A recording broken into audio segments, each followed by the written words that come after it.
Hello everyone, welcome back to my another daily vlog. আজকে অনেক দিন পরে গিয়েছিলাম শপিংয়ে। আশা করছি যে যেখান থেকে দেখছেন সবাই ভালো আছেন, সুস্থ আছেন। আজকে আবারও একটা নতুন ভ্লগ নিয়ে চলে আসলাম আপনাদের সাথে। আশা করছি আপনাদের সবার ভালো লাগবে। আমি জয়া, আজকে আপনাদের জন্য নিয়ে চলে এসেছি শপিংয়ে গিয়ে কি কি কেনাকাটা করলাম তাই নিয়ে।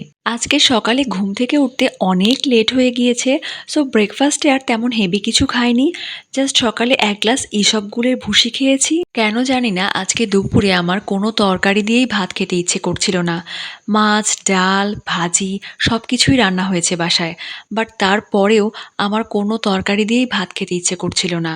দেন মনে হলো ফ্রিজে তো আগের দিনের বাসি ভাত আছে, সেই ভাতটা দিয়ে আমি একটু ফ্রাইড রাইস মতন করে ফেলি। সো যেই কথা সেই কাজে লেগে পড়েছি। বাসায় সসেস ছিল, তাই আমি সসেসগুলোকে কিউব কিউব করে কেটে আগে তেলে ভেজে নিয়েছি। নেক্সট ওই ফ্রাই প্যানের মধ্যেই আমি একটা ডিম দিয়ে দিলাম।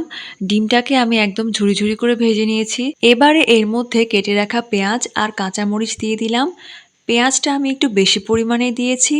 পেঁয়াজ কুচি একটু বেশি পরিমাণে দিলে এই রান্নাটা অনেক টেস্টি হয়। এর মধ্যে দিচ্ছি পরিমাণ মতো লবণ, যাতে পেঁয়াজটা তাড়াতাড়ি ভাজা হয়ে যায়। আপনারা দেখতেই পাচ্ছেন আমি কিন্তু বেশ কয়েকটা কাঁচামরিচ দিয়েছি। এই আইটেমটা অনেক স্পাইসি হয়, আর স্পাইসি না হলে খেতেও খুব একটা ভালো লাগে না।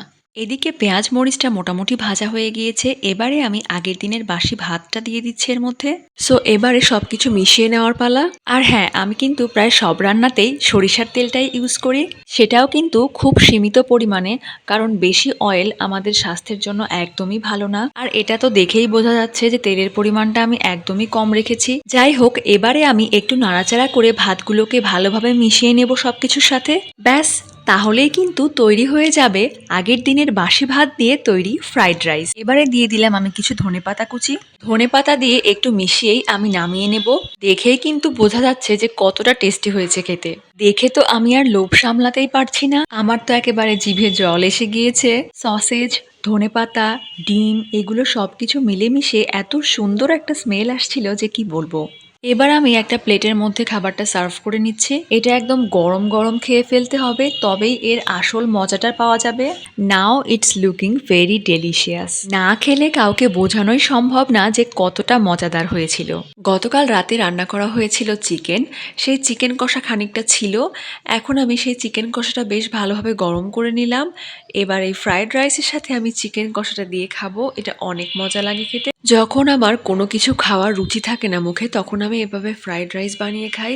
এতে করে আগের দিনের বাসি ভাতটাও খাওয়া হয়ে গেল, আবার পেটটাও ভরে গেল। ফ্রাইড রাইসটা কিন্তু ভীষণ ঝাল হয়েছিল খেতে, তারপরেও আমি খুব মজা করে খাচ্ছিলাম।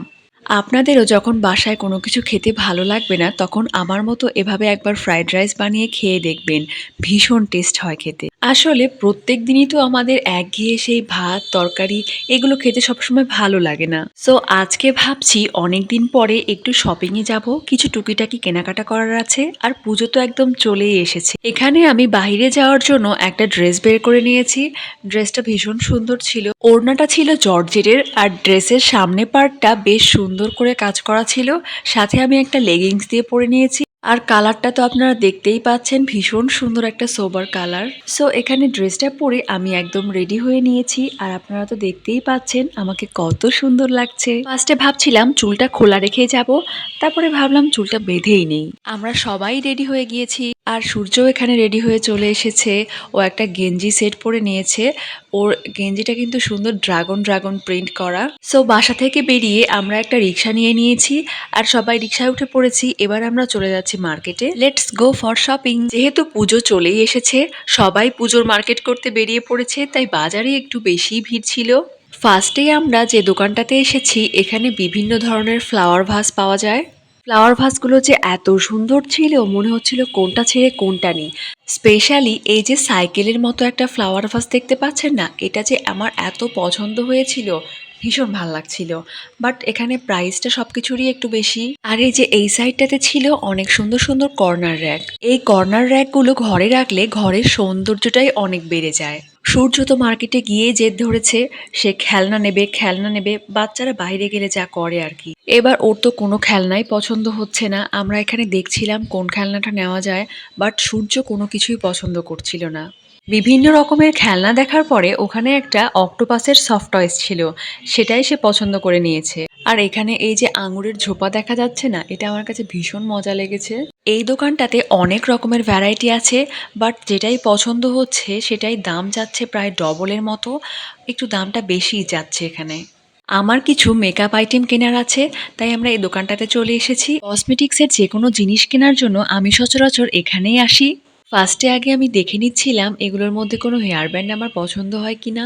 বাসায় হেয়ার ব্যান্ড আছে, আর এই হেয়ার ব্যান্ডগুলোর মধ্যে আমার একটাও পছন্দ হচ্ছিল না। আমার ল্যাকমি সিসি ক্রিমটা শেষ হয়ে গিয়েছে, তাই একটা ল্যাকমি সিসি ক্রিম নিয়ে নিচ্ছি। এই ক্রিমটা কিন্তু বেশ ভালো কভারেজ দেয়। সব সময় আসলে ফাউন্ডেশন ইউজ করার প্রয়োজন হয় না, নর্মালি কোথাও গেলে আমি একটু ল্যাকমি সিসি ক্রিমটাই বেশি ইউজ করি। এবার আমি দেখছিলাম কিছু আইশ্যাডো প্যালেট, তার মধ্যে হুদা বিউটির এই আইশ্যাডো প্যালেটটা আমার কাছে বেশ ভালো লেগেছে। খুব বেশি কালারফুল আইশ্যাডো প্যালেট আমার একদম ভালো লাগে না, আমি চাচ্ছিলাম একটু নুড শেডের মধ্যে আইশ্যাডো প্যালেট, আর সেটা পেয়েও গিয়েছি। আমার মেকআপ ব্রাশের সেটটা নষ্ট হয়ে গিয়েছে, আবার কিছু ব্রাশ হারিয়েও গিয়েছে, তাই আমি একটা ব্রাশের সেট দেখছি। পেস্ট কালারের এই মেকআপ ব্রাশের সেটটা আমার কাছে অনেক পছন্দ হয়েছে, এখানে তুলিও আছে বেশ কয়েকটা। মেকআপ করার সময় মেকআপ ব্রাশ একটু বেশি থাকলে মেকআপ করতেও খুব সুবিধা হয়। আর রেগুলার ইউজের ক্ষেত্রে আমি নুড শেডের একটা লিপস্টিক নিতে চাচ্ছিলাম। সূর্যও চয়েস করে দিচ্ছিল যে কোনটা নেওয়া যায়। এগুলোর মধ্যে আমার কাছে দুটো শেড খুব ভালো লেগেছে, সেটার মধ্যে থেকে আমি একটা সিলেক্ট করেছি। নুড শেডের লিপস্টিকে কালারের খুব বেশি পার্থক্য থাকে না। তো আশা করছি আজকের ব্লগটা আপনাদের ভালোই লাগবে। কেমন লাগলো অবশ্যই কমেন্ট করে জানাবেন। তো নেক্সট ডে আবারও নতুন কোনো ব্লগ নিয়ে চলে আসব। সবাই সেই পর্যন্ত ভালো থাকবেন, সুস্থ থাকবেন। ভিডিওটি ভালো লাগলে অবশ্যই লাইক করবেন, কমেন্ট করবেন, শেয়ার করবেন আর সাবস্ক্রাইব করবেন। টাটা।